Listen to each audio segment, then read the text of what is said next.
তাহলে ইবলিস যখন বলল আপনার বান্দাদেরকে জাহান্নামে নেওয়ার জন্য আমি সব ষড়যন্ত্র করব, তাদেরকে দিয়ে কি করাবে? গুনাহ।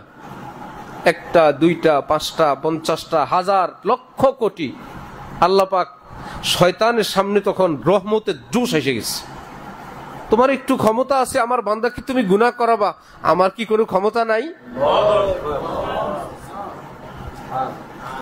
আল্লাহ পাক তখন বললেন ওয়া ইজ্জতি ওয়া জালালি ওয়া ইরতিফাই মাকানি, আমার ইজ্জতের কসম, আমার বড়ত্বের মহত্বের কসম করে আমি বললাম, লা আযালু আস্তাগফিরু লাহুম মাস্তাগফারুনি, নাকে দম থাকা পর্যন্ত যতক্ষণ তওবা করতে থাকবে আমি কেবল মাফ করতেই থাকবো।